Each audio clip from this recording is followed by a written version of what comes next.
Shalom saudaraku yang dikasihi dan diberkati Tuhan. Puji Tuhan, kita bersyukur lagi buat kasih dan kemurahan Tuhan atas hidup semua kita, sehingga pagi hari ini kita boleh lagi menikmati kasih dan rahmat Tuhan yang selalu baru tiap pagi. Mari kita persiapkan hati hidup kita untuk datang kepadanya. Terima kasih Tuhan Yesus, terima kasih Tuhan. Betapa kami mengucap syukur lagi kepadamu Tuhan pagi hari ini untuk kasih-Mu.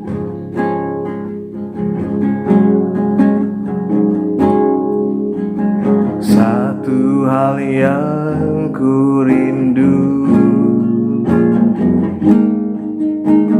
berdiam di dalam rumah-Mu. Satu hal yang ku pinta, menikmati bait-Mu Tuhan. Satu hal yang ku rindu, berdiam di dalam rumah-Mu. Satu hal yang ku pinta,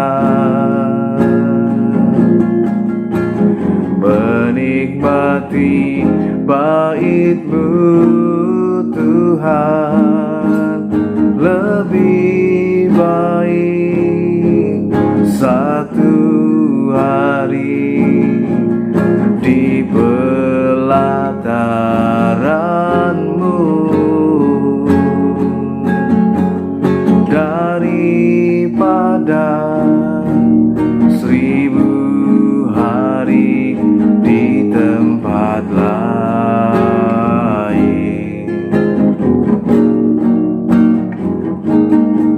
Memuji-Mu, menyembah-Mu, Kau Allah yang hidup, dan menikmati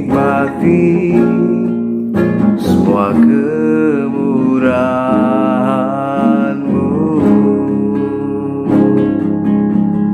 Satu hal yang ku rindu, satu hal yang ku rindu, berdiam di dalam rumah-Mu. Satu hal yang ku pinta, menikmati bait-Mu Tuhan. Lebih baik satu hari di pelataran-Mu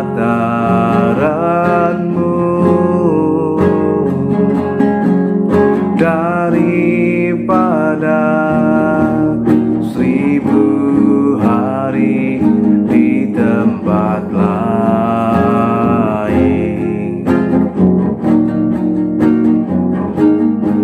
Memuji-Mu, menyembah-Mu, Kau Allah yang hidup, dan menikmati semua kemurahan-Mu. Haleluya. Lebih baik satu hari di pelataran-Mu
semua kemurahan-Mu dan menikmati semua kemurahan-Mu.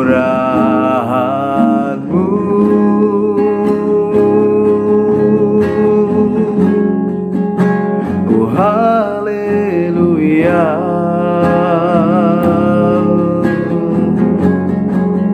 dan menikmati kasih-Mu Tuhan. Betapa kami bersyukur menyembah-Mu. Haleluya. Terpujilah nama-Mu, terpujilah nama-Mu Tuhan. Haleluya. Ku bersyukur di hadapan-Mu, menyembah-Mu. Terima kasih Tuhan, sebab Engkau baik, sebab Engkau sungguh baik, teramat baik Engkau Tuhan. Hati kami bersyukur, memuji nama-Mu. Haleluya. Oh, rapatakana lamaya namaya se, rapatakana namo.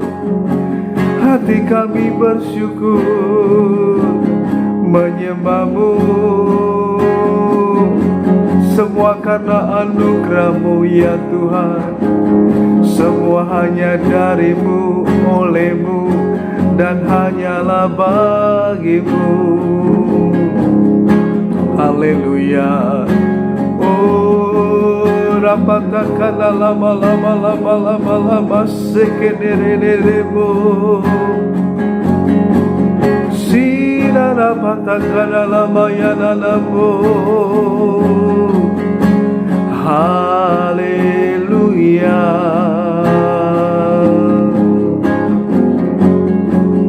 Oh haleluya. Kurapatakana lama yananamo se. Sikinerelelemo. Haleluya. Haleluya. Kiara lama sira patakana lama sira la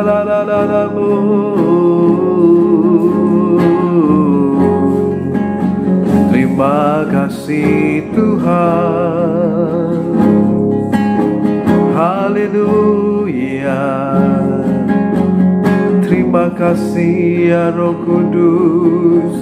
Terima kasih Tuhan. Haleluya. Terima kasih Tuhan. Bukan dengan kekuatanku ku dapat jalani hidupku tanpa Tuhan yang di sampingku. Ku tak mampu sendiri.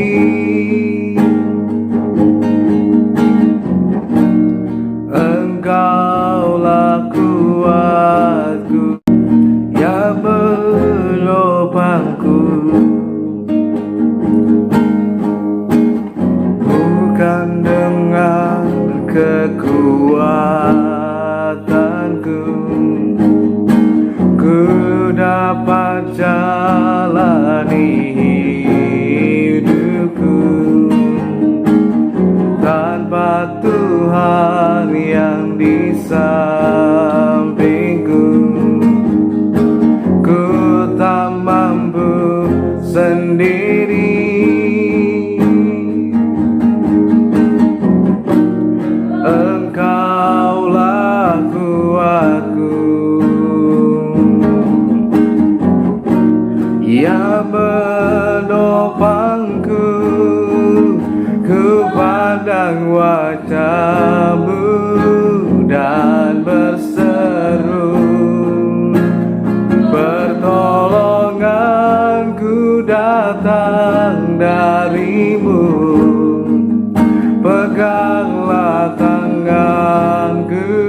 jangan lepaskan.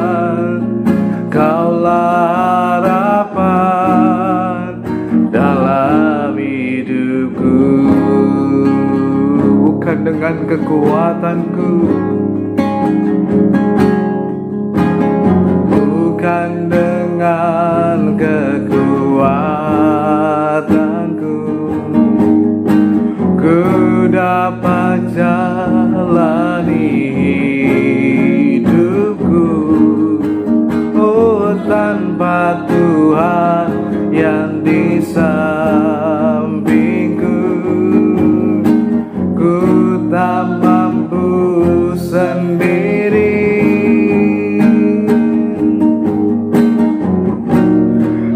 Engkaulah kuatku yang menopangku. Ku pandang wajah-Mu dan berseru, pertolonganku datang dari-Mu. Peganglah tanganku, jangan lepaskan.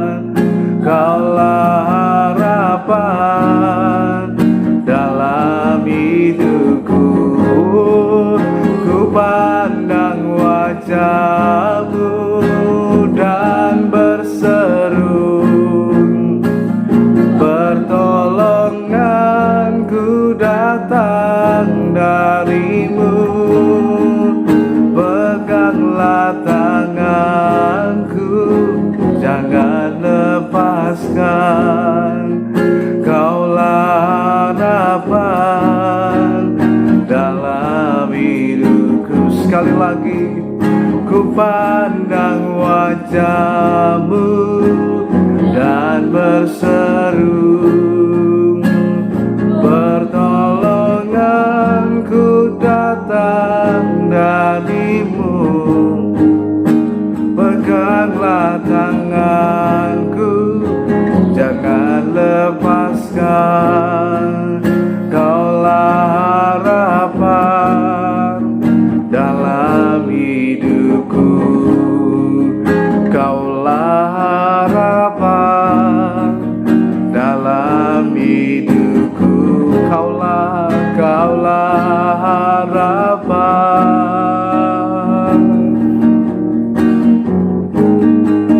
dalam hidupku.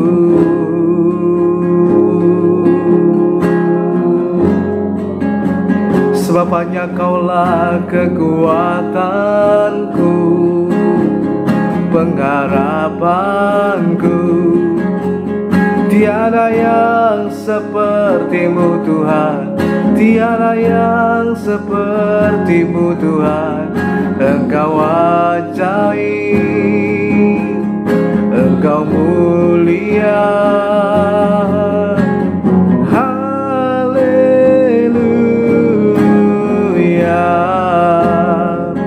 Terpujilah nama Tuhan, terpujilah nama Tuhan selamanya. Haleluya. Oh, rapatakan lama-lama, sikiniara lama-lama. Oh, haleluya. Oh, haleluya. Kami sembah Engkau Tuhan, kami agungkan nama-Mu Tuhan. Haleluya.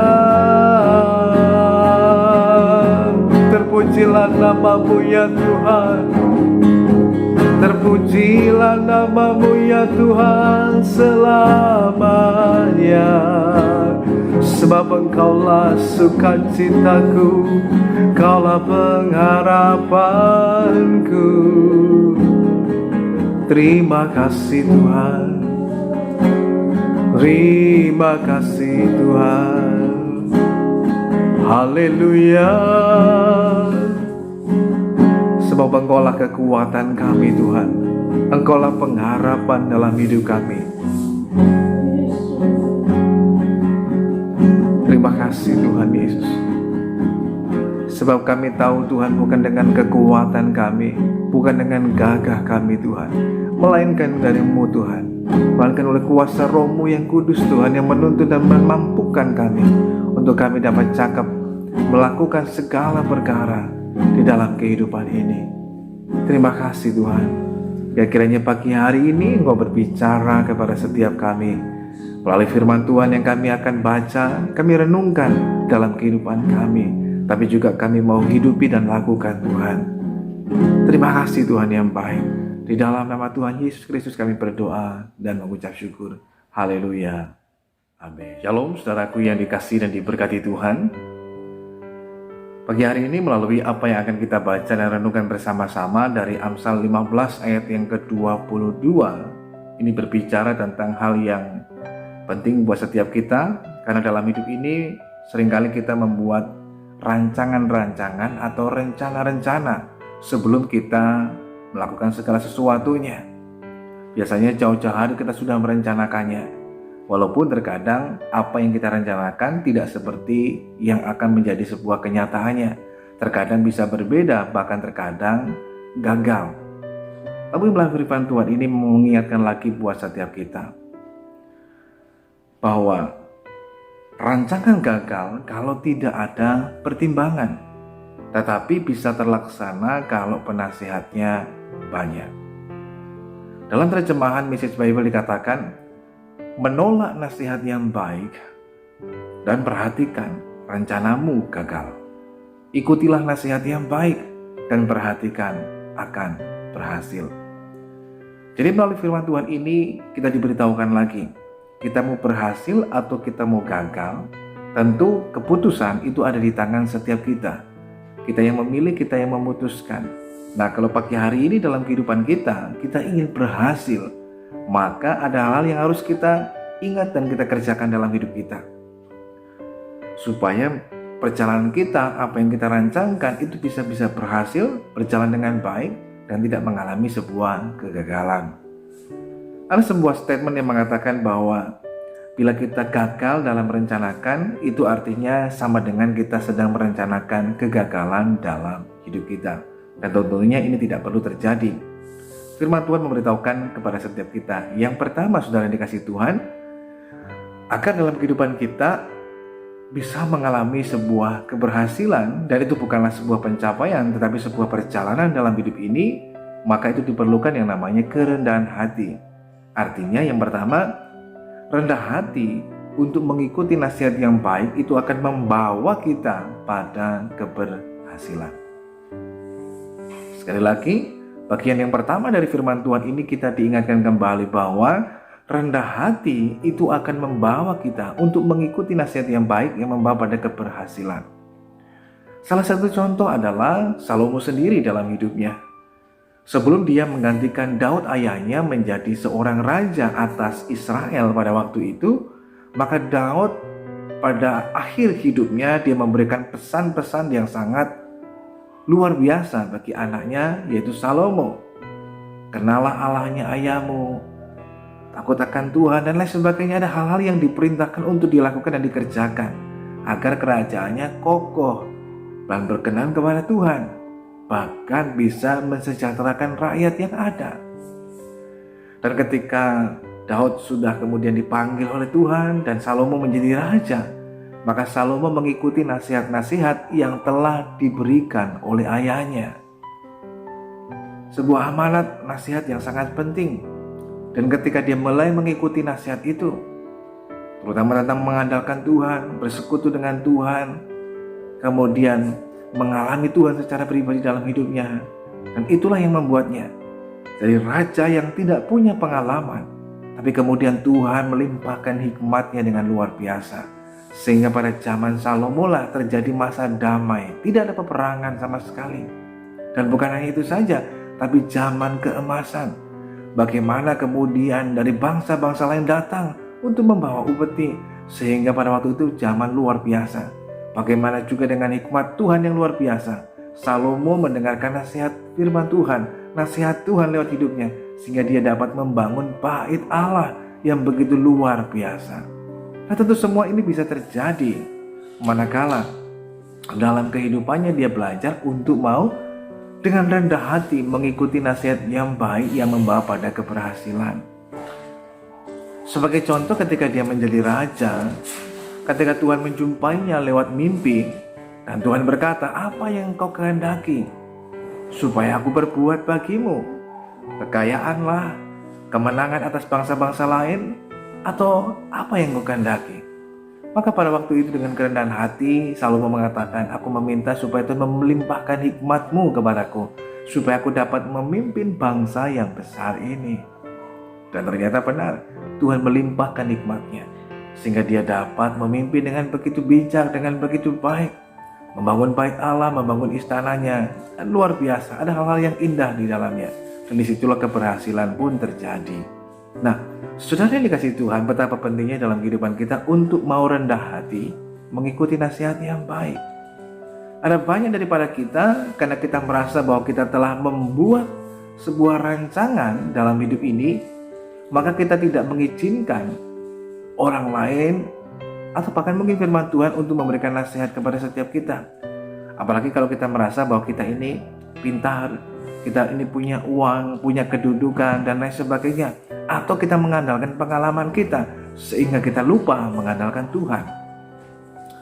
Ada banyak orang yang kemudian karena punya pengalaman dalam hidupnya, bagaimana waktu lalu dia pernah berhasil, maka kemudian langkah-langkah selanjutnya ke depan, dia tidak lagi bersandar pada Tuhan atau mengandalkan Tuhan, tapi jauh lebih mengandalkan pengalaman hidupnya.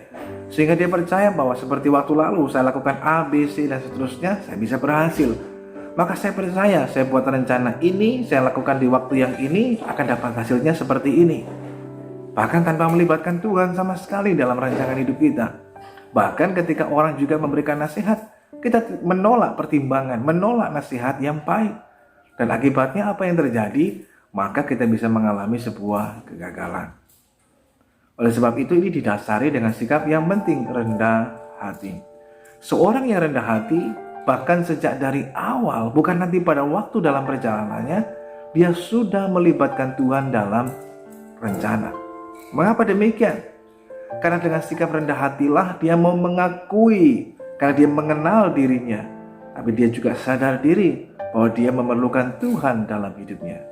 Maka dalam perjalanan kehidupannya, dia tidak bersandar pada pengertian diri sendiri, dia tidak kemudian mengandalkan kemampuannya, tapi dia bergantung penuh pada anugerah Tuhan. Sehingga kerendahan hati inilah yang mengantarkan bukan hanya Salomo, tapi juga saudara dan saya, sehingga kita bisa mengalami sebuah keberhasilan dalam perjalanan kehidupan kita. Bila kita mau belajar untuk rendah hati mengikuti nasihat yang baik dari firman Tuhan. Nasihat, pertimbangan terkadang tidak seperti yang kita inginkan. Persoalan dengan kita adalah kita lebih suka mendengar sesuatu yang ingin kita dengar dibandingkan sesuatu yang harus kita dengar dalam hidup ini. Yang ingin kita dengar adalah orang mendukung apa yang kita rencanakan. Yang ingin kita dengar adalah orang mengatakan yang penting bapak senang, atau yang penting ibu senang, yang penting atasan senang, selesai. Dia tidak mau atau dia menutup diri terhadap nasihat-nasihat pertimbangan yang baik, sehingga dia tidak menerima nasihat yang tidak sesuai dengan kehendak dan keinginannya. Dan tentu saja hal ini bisa membawa akibat yang tidak baik bagi hidup kita. Oleh karenanya mari belajarlah punya sikap rendah hati. Nah, rendah hati ini penting, sehingga dengan rendah hati kita mau memiliki kerelaan untuk mengikuti nasihat yang baik.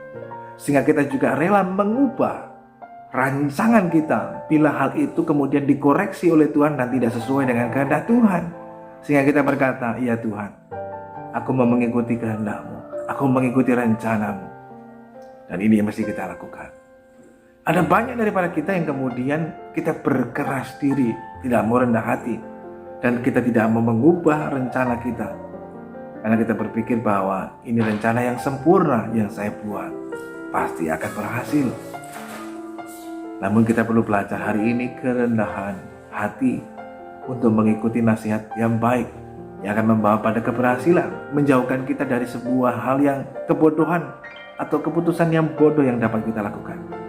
Salah satu contoh berikutnya adalah apa yang dilakukan oleh Daud. Ketika Daud dikecewakan oleh Nabal, maka pada waktu itu kemudian Daud sudah merencanakan bersama dengan orang-orangnya. Hari itu keputusan sudah dibuat. Mereka akan datang ke tempat Nabal dan membunuh semua orang yang bersama dengan Nabal, baik Nabal maupun orang-orangnya. Karena Daud merasa telah dikecewakan oleh Nabal.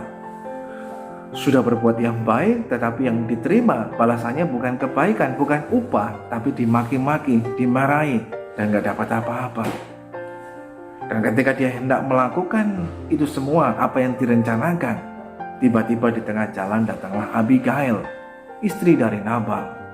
Dan Abigail datang dengan kerendahan hati dan menyampaikan segala sesuatunya, bahkan memberikan pertimbangan-pertimbangan dan nasihat sesuai dengan firman Tuhan, dengan kehendak Tuhan, supaya Daud tidak menumpahkan darah orang yang tidak bersalah, supaya dia tidak mengikuti kehendaknya tapi mengikuti kehendak Tuhan dalam hidupnya.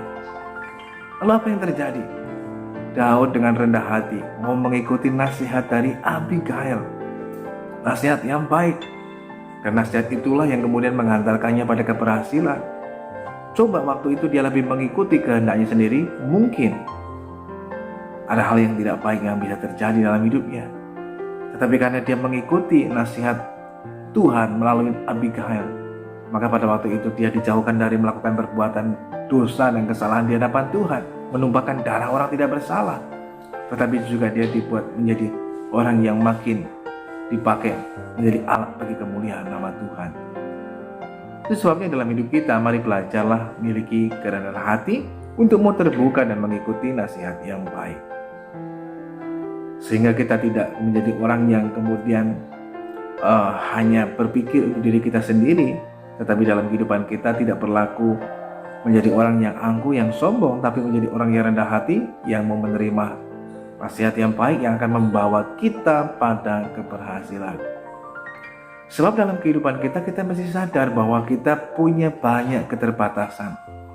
Keterbatasan dalam cara kita berpikir, dalam melihat segala sesuatunya. Kita mungkin hanya bisa melihat hanya beberapa meter ke depan, tapi Tuhan bisa melihat mungkin lebih jauh lagi dari hidup kita. Dia bisa melihat segala sesuatunya. Nah, oleh karena itu dalam keterbatasan kehidupan kita, ketika kita sadar hal itu, maka kita mau terbuka dan menerima, bahkan meminta nasihat, istimewa nasihat firman Tuhan yang begitu baik, yang akan menolong dalam kehidupan kita sehingga kita bisa berhasil. Kalau saudara perhatikan, firman Tuhan itu menuliskan itu tentang apa adanya. Tidak hanya menceritakan tentang keberhasilan-keberhasilan saja atau kemenangan-kemenangan saja, tetapi juga menuliskan tentang kegagalan seseorang, menuliskan tentang kejatuhan seseorang, atau lain sebagainya. Mengapa hal ini dicatat? Supaya ketika Anda dan saya membacanya, kita memperoleh sesuatu hal yang merupakan menjadi pertimbangan, nasihat buat kita. Contohnya ketika kita melihat kisah dari misalkan dari Abraham, bagaimana kita bisa menjadi orang percaya, tapi kadang-kala dalam kehidupan Abraham pun juga pernah tidak percaya. Tapi bagaimana kemudian dia bangkit kembali dan dipakai menjadi bapa orang percaya. Nah, ketika kita membaca hal itulah kemudian kita dapat belajar, mendapatkan pertimbangan. Oh, ini yang harus kita lakukan, begini yang seharusnya, dan lain sebagainya. Itulah sebabnya tujuan firman Tuhan ini dituliskan. Para rasul, para nabi mendapatkan ilham atau mendapatkan pewahyuan dari Roh Kudus sehingga mereka menuliskannya. Dan itulah yang indah sehingga kita bisa membacanya. Oleh karena itu istimewa dalam kehidupan kita mau bersedia membaca firman Tuhan, sehingga dari dalamnya lah ketika kita membaca dan merenungkannya, memperoleh banyak nasihat yang baik buat hidup kita, sehingga kita memiliki sebuah kehidupan yang berhasil di hadapan Tuhan. Jangan kejar keberhasilan yang semu di dunia ini. Banyak orang karena mengejar keberhasilan yang semu di dunia ini, mereka mengejar keberhasilan yang pura-pura, yang palsu. Sebenarnya bukan keberhasilan, sebuah pencitraan, tapi yang berujung hal yang tidak baik. Tapi mari kita belajar lakukan yang benar, yaitu dengan rendah hati mengikuti nasihat yang baik, yang membawa kita pada keberhasilan. Sehingga kita mau terbuka dengan berbagai macam nasihat yang diberikan. Tetapi ingat, yang terpenting adalah nasihat itu sesuai dengan firman Tuhan. Tidak semua nasihat juga kita terima, tapi kita perlu mempertimbangkan mana nasihat yang baik, mana yang tidak baik. Mana nasihat yang bisa menjerumuskan, nasihat orang fasik tentunya. Tapi nasihat yang baik adalah firman Tuhan. Seperti yang dituliskan oleh Daud dalam Mazmur pasal yang pertama.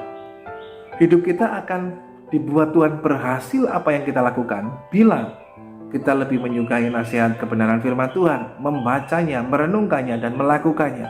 Maka kita seperti pohon yang ditanam di tepi aliran air, yang gak pernah layu, gak pernah kering, gak takut dengan musim kekeringan. Tapi dia tetap berbuah, dan apa saja yang diperbuatnya dibuat Tuhan berhasil. Mengapa? Karena dia mau mendengarkan nasihat firman Tuhan yang baik. Yaitu dengan cara apa? Membacanya, merenungkannya, tapi juga melakukannya. Maka hidupmu dijamin oleh Tuhan. Tuhan akan membuat kita berhasil. Yang kedua, saudara yang dikasih Tuhan, lewat kebenaran firman Tuhan ini mengingatkan lagi buat setiap kita, ada hal yang harus kita miliki dalam hidup kita, yaitu kerendahan hati. Tapi ada hal yang harus kita singkirkan dalam hidup kita, yaitu kesombongan. Mengapa demikian? Sebab kesombongan itu akan menolak untuk mengikuti nasihat yang baik. Kesombongan akan membuat kita lebih percaya pada diri kita sendiri, bersandar pada pengertian kita sendiri, sehingga kita kemudian dapat mengalami sebuah kegagalan atau mengalami hal yang tidak berkenan di hadapan Tuhan. Ada satu contoh orang yang kemudian karena kesombongannya menolak nasihat yang baik, yaitu Rehabeam. Rehabeam adalah anak dari Salomo. Ketika Salomo meninggal, maka Rehabeamlah yang menjadi raja menggantikan ayahnya. Maka pada waktu itu rakyat datang kepada Rehabeam dan memohon supaya diberikan keringanan, tidak dibebankan dengan beban pajak dan lain sebagainya yang begitu berat. Maka Rehabeam mengatakan, kembalilah lagi beberapa hari ke depan. Rehabeam pertama dia bertanya kepada orang-orang yang pernah hidup pada zaman ayahnya. Dan ketika dia menanyakan hal itu, maka orang-orang yang pernah hidup pada zaman ayahnya mengatakan, ikutilah nasihat atau permintaan dari rakyat, supaya kerajaanmu bisa kokoh dan tegak. Tidak puas dengan nasihat itu, Rehabeam mencari nasihat yang sesuai dengan keinginannya, karena hal itu ternyata tidak seperti yang diharapkan. Maka Rehabeam datang lagi meminta nasihat yang lain pada orang-orang yang sebaya, seumuran dengan dia. Ketika dimintakan nasihat, orang yang seumuran dengan dia mengatakan, jangan diikuti maunya rakyat, nanti mereka manja. Lebih baik kasih yang lebih berat lagi. Kalau ayahmu sedikit, kamu bebankan lebih banyak lagi. Mungkin 2 kali lipat, 3 kali lipat, dan lain sebagainya, jauh lebih berat. Supaya rakyat ini jangan jadi rakyat yang bisa kemudian manja atau mengatur rajanya dan lain sebagainya. Dan ternyata Rehabeam memutuskan untuk mengikuti nasihat yang tidak baik, nasihat yang sesuai keinginannya, bukan apa yang harus dilakukan, tapi apa yang ingin dilakukannya. Ketika rakyat datang, dia menyampaikan hal itu, dan apa yang terjadi? Akibatnya kerajaan pecah menjadi 2. Nah, saudara yang dikasihi Tuhan, jangan hal ini kemudian terjadi dalam hidup kita. Ketika firman Tuhan menuliskan hal ini supaya kita belajar dan tidak mengalaminya. Itu sebabnya dalam hidup kita harus menyingkirkan kesombongan, keangkuhan dalam hidup ini. Dalam surat Yakobus juga dikatakan, jangan kita pernah melupakan Tuhan dalam perencanaan. Ada orang yang merencanakan, saya akan berdagang ke kota kemudian akan berdagang berapa hari, di sana pasti akan dapat untung dan lain sebagainya. Sesuatu yang kita rancangkan dengan mengandalkan kekuatan dan pengalaman kita. Tapi padahal kita tidak tahu apa yang akan terjadi beberapa langkah ke depan saja. Bahwa hidup kita ini sementara, semu di dunia ini, dan kita nggak tahu apa yang akan terjadi di depan. Apabila kita telah melakukan hal ini, Tuhan mengatakan betapa angkuh dan sombongnya kita. Oleh karena itu, mari kita hindari hal ini. Kita singkirkan kesombongan, karena kesombongan hanya akan menolak nasihat yang baik. Tapi kita lebih menerima hal-hal yang sesuai dengan kita inginkan dalam hidup ini. Mari belajarlah, tanggalkan kesombongan, tetap rendah hati, maka hidup kita akan mengalami keberhasilan di dalam Tuhan. Pilihan dan keputusan ada di tangan setiap kita. Mau berhasil atau mau gagal? Kalau mau berhasil, rendah hatilah dan menerima nasihat yang baik. Istimewa nasihat firman Tuhan. Tapi kalau ingin gagal, maka kita akan menolak nasihat. Tuhan memberkati kita semuanya. Mari kita mau datang kepada Tuhan. Kami mengucap syukur Tuhan pagi hari ini untuk kasih dan anugerah-Mu dalam kehidupan kami. Firman-Mu telah kami dengarkan. Kami mau belajar dengan rendah hati mengikuti nasihat yang baik dari orang-orang di sekitar kami, terutama lewat kebenaran firman Tuhan. Sehingga membuat dalam kehidupan kami, perjalanan hidup kami akan berhasil bahkan beruntung. Dan menjadi berkat bagi banyak orang, memuliakan nama-Mu Tuhan. Pagi hari ini memberkati kami semua yang boleh mengikuti doa pagi ini Tuhan, dimanapun kami berada. Hamba berdoa kalau di antara kami mengalami masalah, kesulitan, kekurangan, ataupun mengalami kelemahan tubuh, hamba berdoa di dalam nama Tuhan Yesus. Setiap kami yang sakit disembuhkan oleh Tuhan. Setiap kami yang dalam pergumulan mendapatkan pertolongan jalan keluar yang Tuhan sediakan. Demikian pula kami juga menyerahkan hidup kami semua dalam tangan Tuhan. Kalau sebentar selesai doa ini kami akan kembali melanjutkan aktivitas kami Tuhan. Kiranya Tuhan memberikan hikmat-Mu, penyertaan-Mu, juga Tuhan pemeliharaanmu atas setiap kami, sehingga segala sesuatu yang kami lakukan dan kami kerjakan, baik kami akan melanjutkan studi pendidikan kami, aktivitas pekerjaan kami, kegiatan kami hari ini, Tuhan memberikan pertolongan dan penyertaan-Mu, sehingga apa yang kami lakukan sesuai dengan rancangan-Mu Tuhan, dan itu mendatangkan sebuah keberhasilan yang memuliakan nama Tuhan dan menjadi berkat. Terima kasih Tuhan yang baik. Saudaraku yang dikasihi Tuhan, mari arahkan hidup kita pada Tuhan dan terimalah berkat Tuhan. Bila kiranya pagi hari ini turunlah atas saudara sekalian berkat damai sejahtera dari Allah Bapa, kasih karunia dari Yesus Kristus Tuhan, persekutuan pertolongan Roh Kudus akan terus menyertai dan menolong setiap kita. Tuhan memberkati engkau dan melindungi engkau. Tuhan menyinari engkau dengan wajahnya dan memberikan engkau kasih karunia. Tuhan menghadapkan wajahnya kepadamu dan memberikan engkau damai sejahteranya. Terimalah berkat Tuhan hanya dalam nama Tuhan Yesus Kristus, Juru Selamat kita yang hidup, mulai saat ini bahkan sampai Dia datang pada kali yang kedua menjemput kita gerejanya. Yang diberkati Tuhan bersama kita katakan, amin. Selamat pagi, selamat beraktivitas, Tuhan Yesus memberkati.